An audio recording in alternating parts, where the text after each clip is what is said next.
પાછા ફરવા માટે એક જગ્યા જોઈશે, જે સંસ્કૃતિ છે. સ્માર્ટ લાઈફ પાંખો છે અને સંસ્કૃતિ મૂળ છે. બિલ્ડિંગ જેમ ઊંચું લઈ જવું હોય ને એમ પાયા ઊંડા ખોદવા પડે. આપણે બધા ઊંડા ખોદેલા પાયાને બદલે સાદી સપાટ જમીન પર બિલ્ડિંગો બાંધતા થઈ ગયા. અંગ્રેજી માધ્યમમાં બાળક ભણે, એની સાથે જોડાયેલી દાદી વાર્તા કે એક હતો પોપટ, કે ના ના ના પોપટ નહીં કહેવાનું, પેરેટ કહેવાનું. એને સ્કૂલમાંથી ના પાડી છે. સવારે દાદી મંદિરે લઈ જાય કે બેટા ગાય છે જય જય કર, બાળક જય જય કરે. સાંજે મમ્મી કે જો કાવ છે. છોકરું ગૂંચવાય કે આ ગાય છે કે કાવ છે. એક ભાઈ પોપટ ખરીદવા ગયા, એટલે પોપટના પગે દોરીઓ બાંધી હતી. એટલે એમણે પૂછ્યું કે આ દોરીઓ કેમ બાંધી છે? તો કે આ લાલ દોરી ખેંચશો ને એટલે ઇંગ્લિશમાં બોલશે હેલો હાવ આર યુ, કેમ છો. અને આ બાજુની દોરી તો કે આ બાજુની ખેંચશો ને તો હિન્દીમાં બોલશે આઈએ બેઠીએ જનાબ કેસે હે. અને કે બંને ખેંચું તો? ખરીદવા જનારે પૂછ્યું કે બંને સાથે ખેંચું તો? એટલે પોપટે કહ્યું ગધેડા તો હું પડી જાઉં. પ્રેમ કરવાની અને ઝઘડો કરવાની મજા છે ને સાહેબ તમારી ભાષામાં જ આવે. વિશ્વની કોઈ પણ ભાષામાં તમે પ્રેમ કરો છો એ વાત કહેવાની મજા જ ન આવે. ગુજરાતી પાસે જે કવિતાઓ છે એ કવિતાઓ આપણે કદી આપણા બાળકને આપી નહીં. સંસ્કૃત સાથે આપણા બાળકને કોઈ લેવા દેવા નથી. સુંદર સુભાષિતો સંસ્કૃતમાં છે જે સાદી વાતો શીખવે છે. પણ એવી સાદી વાતો આપણા બાળકને આપણે આપણા છોકરાઓને શીખવાડીએ, અર્લી ટુ રાઇઝ અને અર્લી ટુ બેડ, આવું શીખવાડીએ. પણ એવું ન શીખવીએ કે વહેલા સુઈ વહેલા ઉઠે જે વીર, બળબુદ્ધિને ધન વધે સુખમાં રહે શરીર. અર્લી ટુ રાઇઝ અને અર્લી ટુ બેડ કરેક્ટ છે, પણ આપણી પાસે આ છે. બાળકને અંગ્રેજી ઝડપથી આવડે. કેમ? કારણ કે અંગ્રેજીમાં સૌથી પહેલાં એને રાઇમ શીખવે, ABCD ન શીખવે. કવિતાના પ્રેમમાં પાડે. Twinkle twinkle little star how I wonder what you are. તારા ધીમા ધીમા આવો, આપણે ત્યાં પણ હતું. તારા સૌને સાથે લાવો, આપણે આ તો ખબર ક્યાં છે. અને મા બાપ પણ દુઃખી છે.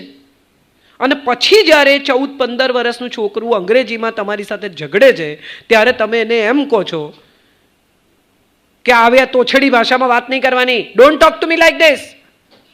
પણ અંગ્રેજી ભાષા જ તોછડી છે. ઝઘડો કરવાની પાવરની જ ભાષા છે. અંગ્રેજો આ દેશમાં આવ્યા અને આપણને જો કંઈ આપી ગયા, તમે જુઓ, તમને ગુસ્સો આવે, તમારે જ્યારે કોઈની સાથે દલીલ કરવી હોય, તમારે જ્યારે કોઈને પાડી દેવા હોય, જ્યારે તમારે કોઈને ઝંખવાવી દેવા હોય, ત્યારે તમે અંગ્રેજીમાં બોલો છો. હા કે ના? વિચારીને કહો મને. તમે જે મિનિટે આર્ગ્યુમેન્ટેટિવ થાવ છો એ મિનિટે તમે અંગ્રેજીમાં બોલો છો. એનું કારણ એ છે કે તમને લાગે છે કે અંગ્રેજીમાં પાવર છે. અને અમુક લોકો તો મારી સાથે હિન્દીમાં વાત કરે, મને મળે ઇંગ્લિશ ના આવડતું હોય તો મને કે હમ તમારા વિડીયો દેખતે હે. શેને માટે? તમે ગુજરાતી છો, હું ગુજરાતી છું, આપણે કેમ હિન્દીમાં વાત કરીએ છીએ? પણ જેને ગુજરાતી નથી આવડતું એને લાગે છે કે હિન્દી બોલવાથી સામેના માણસને મારી વાત સમજાઈ જશે. એવું કશું છે નહીં. ભાષા, ભોજન અને ભાવ તમારા પોતાના જ હોવા જોઈએ, બહારથી લવાય જ નહીં. અને બહારથી લાવેલી ભાષા, બહારથી લાવેલું ભોજન ને બહારથી લાવેલા ભાવ કદી તમને ત્યાં પહોંચાડી જ શકે નહીં જ્યાં તમારી સંસ્કૃતિ છે. તમે દેશ વિદેશ ફરીને આવો, રોમ જાઓ, ગ્રીસ જાઓ, ઇજિપ્ત જાઓ, પાછા આવીને પહેલું શું ખાઓ છો? કેમ? કારણ શું? તમારી સંસ્કૃતિ તમને ત્યાં જ લઈ જાય છે. રોમમાં રસ ને પેરિસમાં પાતરા લોકો ગોતે છે. 2-4 દિવસ પાસ્તા પિઝા ખાઈ લે, પછી એમ કે ભાઈ આજે તો ઇન્ડિયન ખાવું પડશે, હો બસ થઈ ગયું. એનું કારણ એ છે તમારા છોકરા પાસ્તા પિઝાથી કંટાળતા નથી. એને કોઈ દિવસ DBRS ખાવું નથી.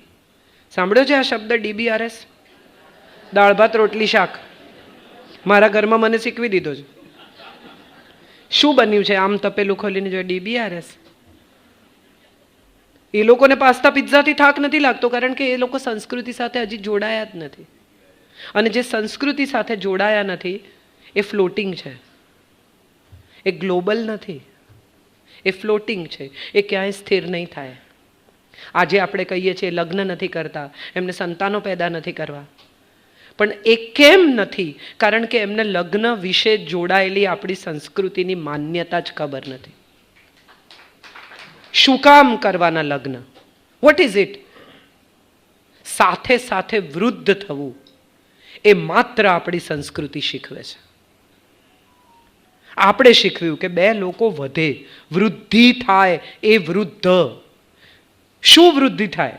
સ્નેહમાં વૃદ્ધિ થાય, સમજણમાં વૃદ્ધિ થાય. એકબીજાની સાથે માત્ર વાળ ધોળા નથી થતા, તમારી સમજણ પણ કાળીમાંથી ધોળી થાય છે. You become within an intelligent person with your experiences that you go through, and you learn so much in your life that you try to tolerate so many things which you couldn't before 10, 20, 25 years. એનું નામ વૃદ્ધિ છે. સમજણની વૃદ્ધિ, ક્ષમાની વૃદ્ધિ, સ્નેહની વૃદ્ધિ. તમે જુઓ, જેમ ઉંમર થતી જાય ને એમ પતિ પત્નીમાં સમજણ વધુ આવતી જાય, સહનશક્તિ વધુ આવતી જાય. મોટા ભાગના. આમાં પાછા કહેશે ના અમારે એવું નથી. ભાઈ હવે એ યુનિક કેસ છો તમે. આપણે કોઈ ઇન્ડિવિજ્યુઅલ કેસની ચર્ચા કરવા ભેગા નથી થયા. પણ મજા એ છે કે અને લગ્ન સાથે શું જોડાયેલું છે? તો કે લગ્ન સાથે 7 વચન જોડાયા છે. ટ્રોઝો કોનો હતો એ યાદ છે. મનીષ મલ્હોત્રાના કપડા માટે તમે ગામે ગામ ફરશો અને ફર્સ્ટ કોપી મળે છે કે નહીં, ને મળે છે તો કેટલાની મળે છે, ને ઓરિજિનલ કેટલાનું છે, અને સવ્યાસાચીની પર્સ મૂકી કે નહીં, ને અબુજાનીનો લહેંગો થયો કે નહીં, ને ત્યાં મિલમાં શું હશે, ને કેટલા પ્રકારનું ક્યુઝન હશે, ને આ બધી ચર્ચા થાય છે. પણ જેને માટે લગ્ન થાય છે એ 7 વચન નથી કોઈ કહેતું, નથી કોઈ જાણતું. અહીંયા કેટલા પરણેલા છે? ના ના, આઈ એમ સિરિયસ. કેટલા વિધિસર પરણેલા છે? બરાબર ને? કેટલાને 7 વચન યાદ છે? કે એક બહેને તો મને મારી સાથે આવી રીતે જાહેરમાં મને કે 4 વચન, 7 નહીં. તો 4 ફેરા. અચ્છા, 7 ફેરા નહીં? એ એકતા ને ત્યાં ટીવીમાં 7 વચન ને 4 ફેરા. શેના? શા માટે ચોથા ફેરામાં પત્નીને ડાબી બાજુ લાવે ને આગળ કરે? ધર્મ, અર્થ અને કામ પુરુષની જવાબદારી છે. એક સમય હતો જ્યારે પુરુષ કમાઈને લાવે ને સ્ત્રી ઘર ચલાવે, એ આપણી સંસ્કૃતિ હતી. હવે ડબલ ઇન્કમ નો ચિલ્ડ્રન, ડિંકનો કોન્સેપ્ટ આવે છે. હા, મેં આ બધામાંથી હું પસાર થઈ છું. ડબલ ઇન્કમ નો ચિલ્ડ્રન. હવે દરેકને એમ છે કે બાળકની જવાબદારી નથી લેવી, અમારે તો દુનિયા જોવી છે. બધી 30, 25, 24, 30ની છોકરીઓ કે તમે તો જિંદગી રસોડામાં કાઢી, અમારે તમારા જેવું નથી જીવવું, અમારે તો રસોડાની બહાર નીકળી જવું છે, અમારે તો આમ કરવું છે, મારે બીજું ઘણું કરવું છે, મારે દુનિયા જોવી છે. ત્યારે મારે એ બધાને એવું કહેવું છે કે પહેલાં ઘર તો પૂરું જોઈ લો, પછી દુનિયા જોજો. તમારા ઘરમાં કયા ખાનામાં શું પડ્યું છે તમને ખબર છે? તમારી મમ્મીને પૂછો, એ તમને કહેશે કે ડાબી બાજુના કબાટમાં ઉપરના ખાનામાં પીળી સાડીની વચ્ચે 300 રૂપિયા છે, કાઢ લે. એ ઘરમાં રહીને તો એણે ઘર જોયું છે. તમે દુનિયા ફરી આવ્યા, પણ તમને દુનિયામાં આપણે ક્યારે ગયા હતા મેક્સિકો? 20માં? ના 20માં નહીં, 19માં. અરે ભાઈ, મેક્સિકોમાં શું થયું હતું એ કોને? 29માં ગયા હતા, 20માં ગયા હતા, 23માં ગયા હતા? એની ક્યાં મગજમારી? અંદર 2 જણા કઈ સાલમાં મેક્સિકો ગયા હતા એ નક્કી કરવામાં 15 મિનિટ બરબાદ કરે, અને તમારે પ્રેક્ષકની જેમ રાહ જોવાની કે સાલ નક્કી કરે તો આગળ વાત ચાલે. પછી ફોટા કાઢે, ફોટામાં હશે વિગતો. This is something very interesting that તમે તમારી પોતાની સ્મૃતિ પર આધાર નથી રાખતા, તમે કોકે સંગ્રહેલી સ્મૃતિ પર આધાર રાખો છો, અને એને તમે સ્માર્ટ કહો છો. નવા જે અપ્લાયન્સીસ આવ્યા છે, મારા સાસુ એવું કે કોલર નથી ઘસાતા, વોશિંગ મશીનમાં કપડાં નહીં નાખવાના. ત્યારે એક જગ્યાએ આવીને તમને એવું પણ લાગે કે whether to believe this or not, but at the same time તમને એવું ચોક્કસ સમજાય કે પતિના કોલર ઘસતી વખતે એ મેલા છે કે નથી મેલા, એ જોનારી પત્નીને એવું સમજાય છે કે કેટલી મહેનત કરે છે સાહેબ, એને કેટલો પરસેવો થયો છે, એના પરથી તમને સમજણ પડે છે. તમે જે સ્નેહથી એના કોલર ઘસો છો ને, એ સ્નેહમાં ક્યાંક કશેક તમારી સમજણ, તમારો સ્વીકાર, તમારી ક્ષમા અને એના માટેનો આદર ઉમેરાય છે. વોશિંગ મશીનમાં કપડાં નાખી દેવા આજના જીવન સામે મારો કોઈ વિરોધ નથી. હું પણ એ જ જીવું છું, હું કશું જુદું નથી જીવતી. પણ મારે એટલું ચોક્કસ કહેવું છે કે સંસ્કૃતિને તમે વખોડી નાખો, એને જૂનવાણી કહી દો, એને તમે એમ કહી દો કે આ બધું ખોટું છે, આવું કશું હોય જ નહીં, આ બધું જ રૂઢિચુસ્તતા છે, તો પ્લીઝ આપણા જેટલો મોડર્ન દેશ વિશ્વમાં બીજો કોઈ હતો જ નહીં. એક વીંટીમાંથી પસાર થઈ જાય ને એવી મલમલ આ દેશમાં બનતી હતી.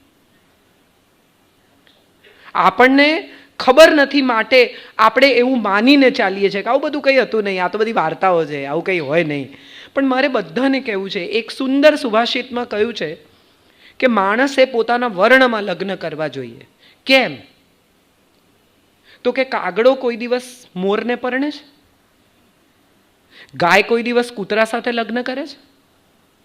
એનો અર્થ એમ થયો કે પ્રાણી પણ સમજે છે કે એનો જે ઉછેર અને એની સંસ્કૃતિ છે એ બીજા સાથે મેચ નહીં થાય. આપણે આપણા સંતાનોને જ્યારે સમજાવીએ છીએ ત્યારે શું કહીએ છીએ? મેં ના પાડી એટલે ના, બસ પતી ગઈ વાત. કરો લોજિકલ દલીલ, તમારી પાસે તાકાત હોય તો, તમે વાંચ્યું હોય તો, તમે જાણતા હો તો, તમારી પાસે સાચે આર્ગ્યુમેન્ટ્સના પોઈન્ટ હોય તો, પણ નથી. દલીલ તો આ દેશનો સૌથી મોટો પાયાનો સિદ્ધાંત છે કે પ્રશ્ન પૂછે એને ઉત્તર મળે. પૂછ, હજી પૂછ, હજી પૂછ, હજી પૂછ. અને આપણે આપણા છોકરાઓને શું કહીએ છીએ? બસ બહુ સવાલ જવાબ નહીં કરવાના, હું કહું એટલે કરવાનું. એક મોટી ફરિયાદ સૌની એવી છે. ગઈકાલે પણ મને એક ભાઈએ પ્રશ્ન પૂછ્યો, આજે પણ મારે કહેવું છે કે આપણે જૈનત્વ આપણા બાળકો સુધી પહોંચાડી શકતા નથી, એમને કન્વિન્સ કરી શકતા નથી કે આ ધર્મ આવો છે, અથવા આ ધર્મમાં આટલો રસ લેવો જોઈએ, અથવા આ ધર્મ આવો છે. વિધર્મીઓ વિશે ગઈકાલે તો એમણે મને દાખલો આપ્યો કે કેમ એ લોકો આમ કરે ને આપણે આમ કરીએ. મારે સૌથી પહેલાં તો એ કહેવું છે કે કોઈ ધર્મ સાથે આપણી સરખામણી જ નથી, કારણ કે આપણે આપણા ધર્મ સાથે જોડાયેલા છીએ, એ એમના ધર્મ સાથે જોડાયેલા છે. અને ધર્મ કદી સરખાવી શકાય નહીં, કારણ કે ધારયતિ ઇતિ ધર્મ, જે ધારણ કરે છે તે ધર્મ છે. સો જે ધારણ કરે છે, તમને ટકાવે છે, એને કોઈ બીજા સાથે કેવી રીતે સરખાવાય? પણ તમારા બાળકને એટલું તો તમે સમજાવી જ શકો. ટીનેજનું બાળક જ્યારે કહેતું હોય કે હું કંઈ માનતો નથી, પરિચણમાં હું તો ખાઈશ, મારે જે ખાવું હોય, એને એવું સમજાવો કે આ વિજ્ઞાન સાથે શું છે.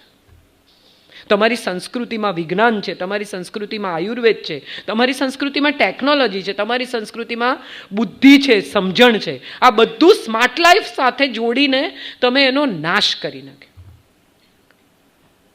ધીરે ધીરે આર્ટિફિશિયલ ઇન્ટેલિજન્સ તમને એ જગ્યાએ લઈ જશે જ્યાં કોઈ જુદું જ નહીં હોય, બધા એક સરખા નીકળશે. એક સ્કૂલમાંથી જેટલા બાળકો નીકળે છે અત્યારે, ઇન્ટરનેશનલ સ્કૂલમાં ભણનારા બધા બાળકો, એ લોકોને તમે મળો તો તમને ખબર પડે કે એમની પાસે એક સરખું, એક જ સ્લેબનું, એક જ પ્રકારનું જ્ઞાન છે. બધાને લીડર બનવું છે. સ્કૂલમાં લખે, we make leaders not followers. How many leaders will you make? And if there is no follower, who will be the leader?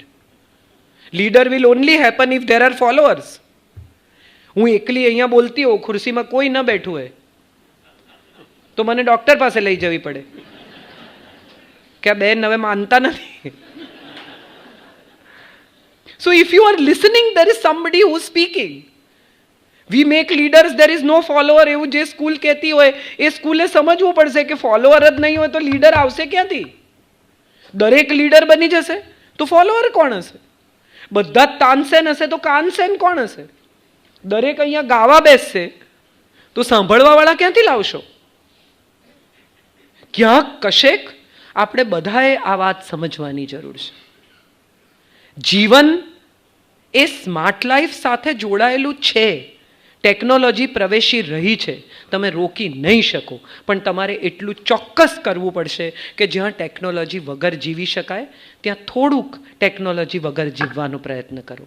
તમારી પોતાની જાત પર, તમારી બુદ્ધિ પર, તમારી સ્મૃતિ પર, તમારી આવડત પર, તમારા અનુભવ પર ભરોસો કરો. આપણે બધા અજાણતા જ આપણી આવડત પર, આપણી બુદ્ધિ પર, આપણી ગણતરી પર ભરોસો કરવાનું છોડી ચૂક્યા છીએ.